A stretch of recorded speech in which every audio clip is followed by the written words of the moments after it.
Hamas से जंग के बीच इजरायली कैबिनेट ने एक बड़ा फैसला लिया। हमास द्वारा बंधक बनाए गए लोगों की रिहाई सुनिश्चित करने के लिए इजरायल की वॉर कैबिनेट ने एक अहम समझौते को मंजूरी दी, जिसके तहत इजरायल की जेलों में कैद सैकड़ों फिलिस्तीनियों को रिहा करने के साथ कुछ दिनों के लिए युद्ध बंद कर दिया जाएगा, तो वहीं आतंकी संगठन हमास बंधकों को आजाद करेगा।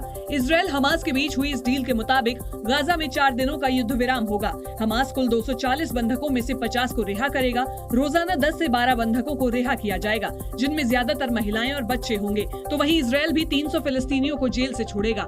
इजरायल ने उन 300 फिलिस्तीनी कैदियों और बंदियों की सूची भी जारी कर दी जिन्हें आजाद किया जाएगा।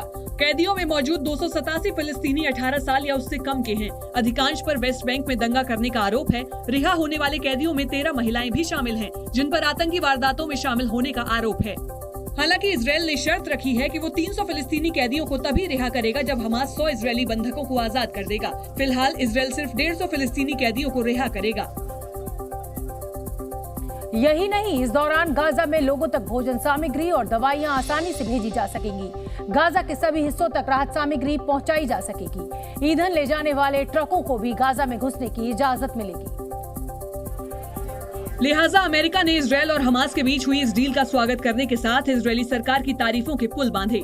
अमेरिकी राष्ट्रपति जो बाइडेन ने बंधकों की रिहाई के समझौते का स्वागत किया, जबकि विदेश मंत्री एंटनी ब्लिंकन ने युद्ध विराम के लिए इजरायल की सराहना की। लेकिन इजरायल के प्रधानमंत्री बेंजामिन नेतन्याहू ने साफ कर दिया कि युद्ध विराम का ये मतलब नहीं कि जंग खत्म हो गई। उन्होंने कहा कि जंग जारी रहेगी।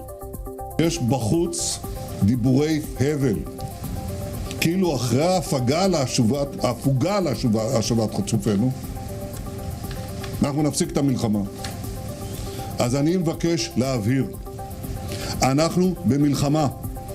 हालांकि खबरों के मुताबिक 4 दिन बाद भी सीज फायर के जारी रहने की उम्मीद की जा सकती है। इजरायल ने कहा है कि हर रोज 10 बंधकों को रिहा करने पर 1 दिन का सीज फायर होगा। 46 दिनों बाद इजरायल ने सीज फायर का ऐलान किया तो हमास ने इसका स्वागत किया, जबकि पूरी दुनिया ने राहत की सांस ली। खासकर गाजा के लोगों ने, जो हर रोज किसी अपने की मौत का मातम मना रहे थे। लेकिन सवाल ये है कि इजरायल और हमास के बीच डील हुई कैसे। दरअसल इस डील को लॉक करने में अहम किरदार अदा किया 4 लोगों, अमेरिकी राष्ट्रपति जो बाइडेन, कतर के शेख तमीम बिन हमद अल थानी, मिस्र के राष्ट्रपति अब्दुल फतेह अल सीसी और तुर्की के राष्ट्रपति रिसेप तैयब एर्दोआन ने। अमेरिका हमास के साथ डायरेक्ट डील में शामिल न होकर कतर के जरिए इसमें साथ रहा, तो वहीं कतर और मिस्र ने हमास नेतृत्व से सीधी बातचीत की। पीस डील के सिलसिले में मोसाद चीफ कतर की राजधानी दोहा के दौरे पर भी गए थे, जहां उनकी कई शीर्ष नेताओं से गुप्त मुलाकात हुई थी। इस पीस डील को मुकाम पर पहुंचाने में कतर, मिस्र के अलावा तुर्की ने भी अहम भूमिका निभाई।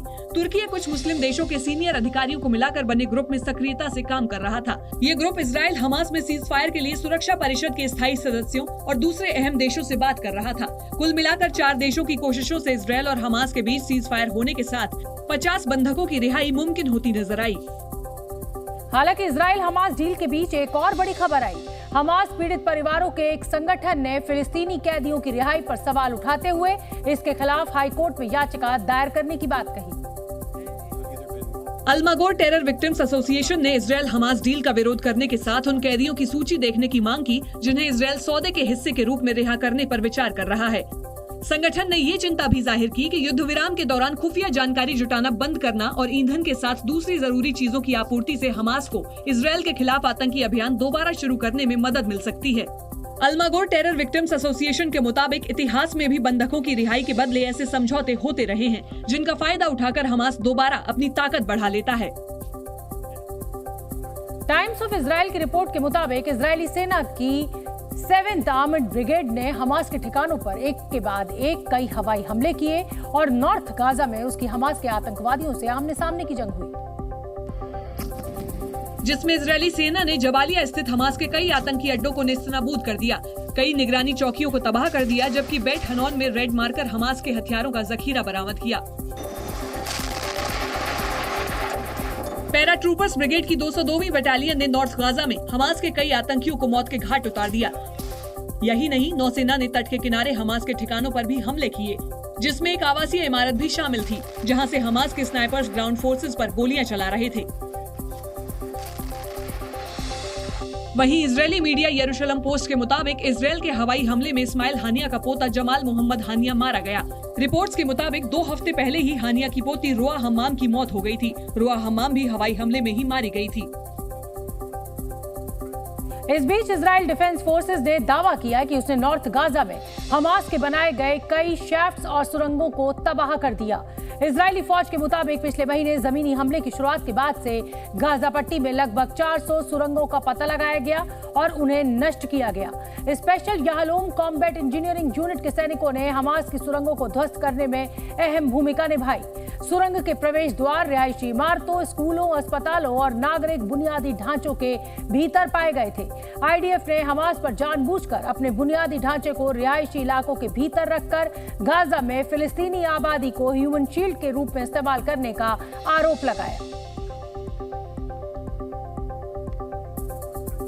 उधर G20 वर्चुअल समिट में इजरायल हमास जंग पर प्रधानमंत्री मोदी का बयान सामने आया। उन्होंने सीज फायर के साथ बंधकों की रिहाई के फैसले का स्वागत करते हुए कहा कि युद्ध आगे नहीं बढ़ना चाहिए। आज हुए हॉस्टेजेस के रिलीज के समाचार का हम स्वागत करते हैं। उम्मीद करते हैं कि सभी हॉस्टेजेस जल्दी रिहा हो जाएंगे। मानवीय सहायता का समय से और निरंतर पहुंचना आवश्यक है।